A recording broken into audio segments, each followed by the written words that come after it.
खुशी का साम्राज्य कहलाने वाला भूटान बेहद कम अपराध दर वाला देश है, जहां न तो भिखारी दिखाई देते हैं और न ही बेघर लोग। यह ऐसी जगह है जहां पति अपने पड़ोसियों के साथ उतने ही नज़दीक हो सकते हैं जितने अपने परिवार वालों के साथ होते हैं। लेकिन अगर कोई पति अपनी पत्नी को जरा सा भी थप्पड़ मार दे और वह शिकायत कर दे तो वही पति सीधे जेल की सलाखों के पीछे पहुंच सकता है। लेकिन असली कहानी क्या है? आराम से बैठिए, रिलैक्स कीजिए और तैयार हो जाइए कुछ ऐसे खुलासों के लिए जो आपको चौंका कर रख देंगे। आइए जानते हैं भूटान के उस दिलचस्प सच के बारे में जिसे दुनिया अक्सर सबसे खुशहाल देश कहती है। सकल राष्ट्रीय खुशी का जन्म स्थान माने जाने वाले भूटान में प्रगति का पैमाना सामान्य आर्थिक सूचकांकों जैसे सकल घरेलू उत्पाद से नहीं, बल्कि अपने लोगों की खुशी और जीवन संतोष से तय किया जाता है। और हालिया सर्वेक्षण दिखाते हैं कि भूटान की 93% से अधिक आबादी खुद को खुश मानती है। लेकिन 2021 की विश्व खुशी रिपोर्ट में भूटान की रैंकिंग 149 देशों में 95वें स्थान पर रही। वजह थी भूटान की सीमित आर्थिक समृद्धि।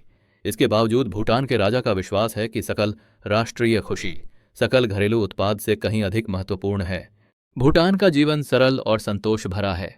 खाली समय में लोग चाय पीते हैं, ध्यान करते हैं, बौद्ध मंत्रों का जाप करते हैं या सब्जियां चुनते और अखरोट इकट्ठा करते हैं। यहाँ शाकाहार आम बात है और लोग संतुलित स्वस्थ दिनचर्या अपनाते हैं जिसमें नियमित नींद और काम के समय शामिल हैं। दिलचस्प बात यह है कि यहाँ तकनीक का बहुत प्रभाव नहीं है। इंटरनेट, टेलीविजन और स्मार्टफोन भूटानी लोगों के लिए विशेष महत्व नहीं रखते। आप उन्हें नवीनतम आईफोन 16 प्रो मैक्स भी दे दें, तब भी कोई खास उत्साह नहीं होगा। घर बनाना भी लगभग मुफ्त है और दरवाजे या गाड़ियों पर ताले लगाने की जरूरत नहीं पड़ती। बाजार से केवल छत के लिए टीन खरीदी जाती है, बाकी सब सामान प्रकृति से मिलता है। पहाड़ी पत्थर, जंगलों के अखरोट के पेड़ का लकड़ी और नदियों के किनारों से सफ़ेद मिट्टी। हालांकि कई ग्रामीणों के पास कारें हैं, वे उन्हें कहीं भी पार्क कर देते हैं, मानो हर जगह उनका अपना आंगन हो। चोरी का डर यहाँ नहीं होता। भूटान में न तो भिखारी मिलते हैं न ही बेघर लोग। अगर किसी को ज़रूरत हो तो वह सीधे राजा के पास जा सकता है, जो अपनी उदारता के लिए प्रसिद्ध हैं। किसी के पास घर न हो तो वह राजा से मिलकर ज़मीन मांग सकता है और राजा उसे खेती और घर बनाने के लिए ज़मीन दे देते हैं। और भी हैरान करने वाली बात यह है कि भूटान में जेलें नहीं हैं, क्योंकि यहाँ अपराध बेहद कम होते हैं। प्रकृति के प्रति सम्मान भूटान वासियों की पहचान है। 2015 में इस देश ने 1 घंटे में 50,000 पेड़ लगाकर विश्व रिकॉर्ड बनाया। इसी सोच को बनाए रखने के लिए यहाँ खुशी मंत्रालय बनाया गया, जो पूरे देश की खुशी को मापने और संभालने का काम करता है। भूटान में स्वास्थ्य सेवाएं पूरी तरह मुफ्त हैं, जिससे हर नागरिक को जरूरी चिकित्सा सुविधा मिलती है। 2008 में राष्ट्रीय खुशी आयोग स्थापित किया गया। हर साल जनगणना के दौरान नागरिकों से एक सरल लेकिन गहरा सवाल पूछा जाता है, क्या आप अपने जीवन से खुश हैं? तो बताइए, क्या आप खुश हैं? नीचे कमेंट में सिर्फ हाँ या नहीं लिखकर बताइए। भूटान की यात्रा करना एक अनोखा और चुनौतीपूर्ण अनुभव होता है। भले ही राजा ने अंतर्राष्ट्रीय यात्रियों के लिए दरवाजे खोल दिए हों, लेकिन भूटान पहुंचना सिर्फ हवाई जहाज में चढ़ने जितना आसान नहीं है। पर्यटक केवल निर्धारित क्षेत्रों में ही जा सकते हैं और पूरे देश में सिर्फ एक कंपनी को ही वीजा जारी करने का अधिकार है। वीजा पाने के लिए आपको अपनी सारी यात्रा का खर्च पहले ही जमा करना होता है। इसमें हवाई टिकट, रहने की जगह, गाइड शुल्क, वीजा शुल्क और बीमा सब शामिल होता है। हर व्यवस्था पहले से करनी पड़ती है और यह याद रखना जरूरी है कि भूटान में आने जाने के लिए केवल एक ही एयरलाइन को उड़ान भरने की अनुमति है। होटल की कीमतें, चाहे बजट हो या लग्जरी, सरकार द्वारा तय की जाती हैं ताकि पर्यटन का अनुभव समान रह सके। लेकिन मुश्किल यहाँ से शुरू होती है। भूटान की यात्रा बहुत महंगी पड़ती है। हर पर्यटक को लगभग 300 अमेरिकी डॉलर प्रतिदिन खर्च करने अनिवार्य होते हैं। जरा सोचिए, सिर्फ 3 दिन और 2 रात की यात्रा आपके पूरे महीने की कमाई खत्म कर सकती है। लेकिन यह ऊंचा खर्च एक उद्देश्य पूरा करता है। भूटान जानबूझकर पर्यटकों की संख्या सीमित रखता है ताकि उसकी संस्कृति और प्राकृतिक सौंदर्य सुरक्षित रहे। यहाँ की रणनीति है उच्च मूल्य और कम प्रभाव वाला पर्यटन, जिससे आने वाले लोग भूटान की शांति और सुंदरता की सही कद्र कर सकें और स्थानीय समुदाय खुश और सुरक्षित रह सके। अगर आप भूटान से मोहित हो जाएं और वहीं बसने का सपना देखें तो यह भी आसान नहीं है। भूटान में जमीन सिर्फ नागरिक ही खरीद सकते हैं और किसी विदेशी को नागरिकता तभी मिलती है जब राजा स्वयं इसकी अनुमति दें। यह एक बहुत ही दुर्लभ और सम्मानित अवसर माना जाता है। त्योहारों की बात करें तो भूटान की आध्यात्मिक और रंगीन परंपराओं का मुकाबला दुनिया में कुछ ही देश कर सकते हैं। शुरुआत करते हैं नववर्ष के त्योहार से, जिसे यहाँ लोआ कहा जाता है। यह त्योहार सचमुच स्वाद और परंपरा का अनोखा मेल होता है। एक दिलचस्प रिवाज में खास पकौड़े खाए जाते हैं जिनके अंदर छिपे पदार्थ आपके आने वाले साल की किस्मत बताते हैं। अगर आपके पकौड़े में मिर्च निकले तो समझिए आप साल भर खूब बोलेंगे। अगर अंदर नमक या चावल मिले तो यह दयालु और कोमल स्वभाव का संकेत है, और अगर कोयला निकले तो माना जाता है कि आपका दिल भावनात्मक रूप से थोड़ा टूट चुका है और उसे आराम की जरूरत है। यह परंपरा नए साल में मजेदार उत्सुकता भर देती है। इसके बाद आता है झूमा लांगग्रुप त्योहार, जो आधी रात को होने वाला भव्य और रहस्यमय आयोजन है। कल्पना कीजिए, पवित्र द्वार से पुरुषों का एक समूह निकलता है। उनके शरीर पर सिर्फ नकाब और कमरबंद होता है। वे पारंपरिक ढोल की धुन पर एक आदिम नृत्य करते हैं। माना जाता है कि यह अनुष्ठान बुरी शक्तियों को भ्रमित कर दूर भगाता है, लेकिन सच कहें तो उस समय हम में से अधिकांश लोग गहरी नींद में होते हैं। अब बारी है तेशु त्योहार की, जहां मुख्य आकर्षण है मोहक चाम नृत्य, जिसे केवल पुरुष करते हैं। यह सिर्फ नृत्य नहीं बल्कि गहरे नैतिक संदेशों से भरी कहानियों को पेश करने का तरीका है। भूटानी लोगों के लिए चाम नृत्य ध्यान की तरह होता है, जिसमें आध्यात्मिकता और शारीरिक अभिव्यक्ति एक साथ मिलती है। और अब तैयार हो जाइए, क्योंकि हम भूटान की सबसे अविश्वसनीय परंपरा में कदम रखने वाले हैं। लेकिन उससे पहले मेरी 10 सेकंड की एक छोटी सी विनती है। अगर आप हमारी मदद कर सकें तो कृपया सब्सक्राइब बटन दबा दें। यह हमारे लिए बहुत मायने रखता है। वादा करते हैं इसके बदले हम इस शो को और बेहतर बनाते रहेंगे। भूटान के मंत्रमुग्ध कर देने वाले साम्राज्य में रिश्तों की दुनिया हमारे परिचित नियमों से बिल्कुल अलग है। कल्पना कीजिए एक ऐसी जगह की जहां पति अपने पड़ोसियों के उतने ही करीब हो सकते हैं जितने अपने परिवार वालों के, जहां बेवफाई जैसा शब्द लोगों की सोच में ही नहीं आता। इस अनोखी मातृसत्तात्मक समाज में विवाहित महिलाओं को कई पतियों का अधिकार मिलता है, जबकि पुरुष अधिकतम 3 पत्नियां ही रख सकते हैं। लेकिन यहाँ एक महत्वपूर्ण शर्त है। अगर कोई पुरुष दूसरी पत्नी लाना चाहता है तो उसे अपनी पहली पत्नी की अनुमति लेनी ही होगी। यह जानकर आपको हैरानी होगी कि भूटान में पारंपरिक विवाह समारोह जैसी कोई औपचारिक परंपरा नहीं है। प्रेम में पड़े जोड़े बस साथ रहना शुरू कर देते हैं और कई बार बिना शादी पंजीकरण किए बच्चे भी पैदा कर लेते हैं। यहाँ तो यह भी सामान्य है कि किसी महिला का पति उसका देवर हो, यानी जब कोई महिला परिवार के सबसे बड़े बेटे से विवाह करती है तो उसके छोटे भाई भी उसी के पति माने जाते हैं। इस समाज में जब बेटा विवाह करता है तो वह अपनी पत्नी के घर चला जाता है। और इससे भी दिलचस्प बात यह है कि परिवार की संपत्ति जैसे घर, पशु और जमीन की उत्तराधिकारी बेटी होती है, बेटे नहीं। महिलाओं को यहाँ बहुत सम्मान दिया जाता है और राज्य उनकी सुरक्षा को सर्वोच्च प्राथमिकता देता है। उदाहरण के लिए, यदि पति अपनी पत्नी को हल्का सा भी थप्पड़ मार दे और पत्नी शिकायत कर दे तो पति सीधे जेल पहुंच सकता है। और जब रिश्ता टूटे तो इसमें लंबी कानूनी प्रक्रिया नहीं होती, सिर्फ एक लिखित सहमति पत्र पर्याप्त है जिसमें बच्चों की देखभाल, पत्नी को मिलने वाला मुआवजा और दोनों के हस्ताक्षर तथा एक गवाह शामिल होते हैं। बस यहीं विवाह समाप्त हो जाता है। सोचिए, अगर आपके खुद के भाई अचानक आपके विवाह का हिस्सा बन जाएं तो आप क्या करेंगे? क्या आप ऐसे समाज में रह सकते हैं जहां प्यार और विवाह के नियम हमारी सोच से इतने अलग हों? अपनी राय कमेंट में जरूर बताएं। इस देश में कई ऐसे अनोखे नियम हैं जो आपको चौंका सकते हैं। शुरुआत करते हैं पशुपालन से जुड़े नियम से। मुर्गियां, गायें या भेड़ें काटने के लिए पालना पूरी तरह वर्जित है। अगर आपको मांस चाहिए तो उसे भारत से आयात करना पड़ेगा। ऐसा इसलिए क्योंकि हर 5 में से 4 भूटानी लोग बौद्ध धर्म का पालन करते हैं, जो अहिंसा पर आधारित है। यहाँ तक कि होटल के कमरे में किसी कीड़े को मारना भी गलत माना जाता है। शिकार और मछली पकड़ना भी लगभग पूरी तरह प्रतिबंधित है, सिवाय कुछ चुने हुए क्षेत्रों के। एक और सख्त नियम रासायनिक खादों पर है। इनका आयात पूरी तरह बंद है। इसलिए अगर आप बिना किसी रसायन के शुद्ध जैविक सब्जियां खाना चाहते हैं तो भूटान आपके लिए सही जगह है। पहले की जांचों में भारत से आने वाली सब्जियों जैसे मिर्च, बीन्स और फूल गोभी में उच्च रासायनिक स्तर पाए गए थे, जिसके कारण 2016 में इनका आयात रोक दिया गया। 2012 से पोल्ट्री उत्पादों का आयात भी बंद है। भूटान में टीवी और इंटरनेट दुनिया में सबसे अंतिम बार आए। 1999 तक ये दोनों चीज़ें प्रतिबंधित थीं। उसी साल जून में पहली बार टीवी की अनुमति दी गई। इसके बाद राजधानी थिम्पू के लोग तुरंत टीवी, खासकर भारतीय फिल्मों के दीवाने हो गए। 2004 में भूटान दुनिया का पहला देश बना जिसने तंबाकू के बिक्री और धूम्रपान दोनों पर पूरी तरह प्रतिबंध लगा दिया। अगर कोई व्यक्ति सिगरेट बेचते पकड़ लिया जाए तो उसे $1500 तक का जुर्माना भरना पड़ सकता है और धूम्रपान करते पकड़े गए व्यक्ति को 3 साल तक की जेल भी हो सकती है। कानून लागू होने के 1 साल के भीतर ही 800 से अधिक लोगों पर कार्रवाई हुई और उनमें से लगभग आधे जेल पहुंचे। पहले व्यक्ति जिन्हें पकड़ा गया वह सोनम सिंह नामक एक भिक्षु थे जिनके पास करीब 6 औंस पान मसाले जैसा तंबाकू मिला। जनता के दबाव पर थोड़ी रियायत दी गई जिसमें विदेश से सीमित मात्रा में तंबाकू उत्पाद लाने की अनुमति दी गई, लेकिन रसीद दिखाना अनिवार्य है चूंकि देश में सिगरेट खरीदी नहीं जा सकती। इसलिए काले बाजार में एक सिगरेट की कीमत $1.25 तक पहुंच जाती है। इन सख्त नियमों के कारण भूटान की कुल आबादी का केवल 1% ही धूम्रपान करता है। इसके अलावा भूटान में एक उल्लेखनीय नियम है कि देश का कम से कम 60% हिस्सा जंगलों से ढका रहना चाहिए।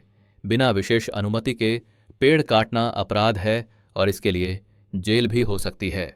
और अगर आप एक पेड़ काटते हैं तो उसकी जगह 2 पौधे लगाना अनिवार्य है। पर्यावरण के प्रति इसी समर्पण के कारण भूटान दुनिया का एकमात्र देश है जिसका कार्बन फुटप्रिंट नकारात्मक है। भूटान में पर्वतारोहण भी कड़े नियमों के तहत है। 1994 से 20,000 फीट से ऊपर चढ़ना प्रतिबंधित है और 2003 तक इसे पूरी तरह रोक दिया गया। और अंत में एक दिलचस्प बात, भूटान में ट्रैफिक लाइटें नहीं हैं। यहाँ ट्रैफिक नियंत्रण पुलिसकर्मी हाथों से करते हैं क्योंकि भूटानी लोग मानते हैं कि इंसानी संवाद बिना भावनाओं वाली मशीनों से कहीं अधिक महत्वपूर्ण है। यहाँ तक कि ट्रैफिक संकेत भी दार्शनिक संदेश देते हैं, जैसे धीरे चलें और गहरी सांस लेकर जीवन का आनंद लें ताकि चालक पल पल की खूबसूरती को महसूस कर सकें। भूटान के भोजन की बात आए तो यह देश अपने तीखे और अनोखे स्वाद के कारण दुनिया से अलग नजर आता है।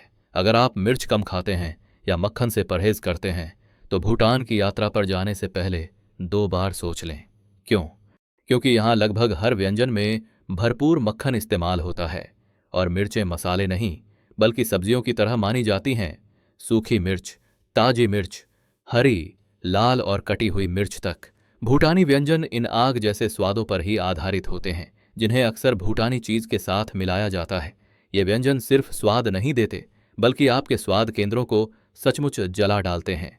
भूटानी खाना चीनी या भारतीय भोजन की तुलना में कम तेल वाला होता है, लेकिन तीखापन पश्चिमी व्यंजनों से कई गुना अधिक होता है।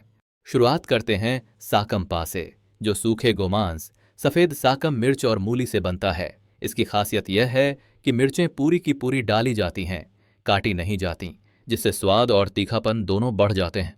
अगर आपको नमकदार सुअर का मांस पसंद है तो शिकैम्पा आपका पसंदीदा व्यंजन बन सकता है, बशर्ते आप मिर्चों की बौछार के लिए तैयार हों। सबसे प्रसिद्ध व्यंजन है एहमाद, जो मिर्च और चीज से बना एक तीखा मिश्रण है। भूटानी लोग इसे रोज खाते हैं और कई बार इसमें अतिरिक्त मिर्च या काली मिर्च मिलाकर और भी तीखा बना लेते हैं। चीज का इतना महत्व है कि यहाँ इसे चौकोर टुकड़ों में काटकर सुखाया जाता है, जिसे चोगो कहते हैं। हैरानी की बात यह है कि एक चोगो का टुकड़ा खत्म करने में 45 मिनट तक लग सकते हैं। भूटान का मुख्य भोजन सफ़ेद चावल नहीं बल्कि लाल चावल है। यह थोड़ा सख्त होता है, लेकिन यह बात समझ में आती है क्योंकि यहाँ कृषि करना मुश्किल है। भूटान की औसत ऊंचाई 3280 मीटर से अधिक है और इसकी सबसे ऊंची चोटी गंगकर पुनसुम 7570 मीटर ऊंची है। अब बात करते हैं चाय की। भूटानी शैली की चाय काली या हरी चाय होती है, जिसमें नमक, काली मिर्च और मक्खन मिलाया जाता है। सुनने में अजीब लग सकता है, लेकिन यहाँ यह बेहद लोकप्रिय है। यहाँ तक कि सिचुआन का मशहूर तीखा खाना भी भूटान के तीखेपन के आगे फीका पड़ सकता है। भोजन के बाद आता है पेय संस्कृति का चौंकाने वाला तथ्य। भूटानी वयस्क प्रतिवर्ष औसतन 8.47 लीटर शराब पीते हैं, जो वैश्विक औसत 6.2 लीटर से काफ़ी अधिक है। इस छोटे से देश में 5400 से अधिक बार मौजूद हैं, जिससे पता चलता है कि शराब यहाँ सांस्कृतिक रूप से कितनी महत्वपूर्ण है। लेकिन मंगलवार को बार न जाने की योजना बनाएं, क्योंकि उस दिन ड्रडे होता है और शराब बेचना प्रतिबंधित है। दुनिया के कई देशों में पारंपरिक पोशाकें विशेष अवसरों पर पहनी जाती हैं, जैसे वियतनाम का आओ दाई, कोरिया का हनबोक या जापान का किमोनो। लेकिन भूटान में राष्ट्रीय परिधान रोजमर्रा की जिंदगी का हिस्सा हैं। पुरुष घो पहनते हैं और महिलाएं कीरा, और दोनों में एक बड़ा आगे का पॉकेट होता है जिसमें मोबाइल जैसी चीजें आसानी से रखी जा सकती हैं। भूटान में घो और कीरा सिर्फ कपड़े नहीं बल्कि गर्व और पहचान का प्रतीक हैं। सभी पुरुष गाइड इन्हें बड़े गर्व से पहनते हैं और जब पर्यटकों के साथ किले जैसे भव्य स्थानों में प्रवेश करते हैं तो सम्मान स्वरूप एक सफेद दुपट्टा भी रखते हैं। काम हो, मंदिर, कार्यालय या कोई औपचारिक कार्यक्रम, भूटानी लोग अपने पारंपरिक कपड़ों को पूरी शान से पहनते हैं। सरकारी कर्मचारियों के लिए तो ये परिधान पहनना कानूनन अनिवार्य है। स्कूल के बच्चे भी अपने दिन की शुरुआत पारंपरिक पोशाकों में करते हैं, जिससे भूटान उन कुछ स्थानों में शामिल हो जाता है जहां पुरुष आज भी गर्व से घुटनों तक आने वाले वस्त्र पहनते हैं। कंधे पर डला दुपट्टा सिर्फ सजावट नहीं बल्कि सामाजिक स्तर का प्रतीक है। आम लोग सफेद दुपट्टा पहनते हैं जबकि उच्च वर्ग और भिक्षु पीले दुपट्टे से पहचाने जाते हैं। 40,500 वर्ग किलोमीटर क्षेत्रफल और लगभग 7,50,000 की आबादी वाला भूटान आर्थिक दबावों से भरी दुनिया में संतोष का प्रतीक माना जाता है। आप सोच सकते हैं कि कमजोर अर्थव्यवस्था लोगों में असंतोष पैदा करती होगी, लेकिन भूटान इस धारणा को पूरी तरह गलत साबित करता है। यहाँ प्रति व्यक्ति वार्षिक आय सिर्फ लगभग $1,400 है, फिर भी भूटानी लोग दुनिया के सबसे खुशहाल लोगों में गिने जाते हैं। युवाओं में बेरोजगारी लगभग 30% है और हर 8 में से एक व्यक्ति गरीबी रेखा के नीचे रहता है। लेकिन खास बात यह है कि यहाँ के लोग मेहनत की दौड़ में नहीं उलझते। वे बस उतना काम करते हैं जिससे जीवन चल सके और अक्सर बाजार या दुकानों पर जाने की जरूरत भी महसूस नहीं करते। भूटान का एक अनोखा पहलू यह है कि यहाँ लगभग 50% पुरुष भिक्षु होते हैं जो अपना जीवन आध्यात्मिकता को समर्पित करते हैं। ये भिक्षु मठों में रहते हैं और उनका दिन सफाई, प्रार्थना और आगंतुकों के लिए पवित्र जल चढ़ाने जैसे कार्यों में बीतता है। यही कारण है कि मैकडॉनल्ड्स या स्टारबक्स जैसी वैश्विक कंपनियों ने अभी तक भूटान में प्रवेश नहीं किया है। यदि आप बैंकिंग या वित्तीय कार्य करने की सोच रहे हैं तो यहाँ अनुभव बिल्कुल अलग होगा। भूटान में ऑनलाइन बैंकिंग नहीं है, इसलिए हर काम व्यक्तिगत रूप से करना पड़ता है। पूरे देश में केवल 3 दूतावास हैं जो राजधानी थिम्फू में स्थित हैं। अंतर्राष्ट्रीय मामलों में भी भूटान को अक्सर भारत की मदद लेनी पड़ती है। भूटान की मुद्रा अनगल्ट्रम भारतीय रुपये से जुड़ी हुई है। एक अनगल्ट्रम लगभग 3 अमेरिकी सेंट के बराबर होता है, जो भारत और भूटान के घनिष्ठ आर्थिक संबंधों को दर्शाता है। भूटान की सेना की तुलना उसके शक्तिशाली पड़ोसियों से की जाए तो यह स्थिति चिंताजनक और सच्चाई से भरी दिखाई देती है। यहाँ की सेना न केवल छोटी है बल्कि संसाधनों की कमी से भी जूझती है।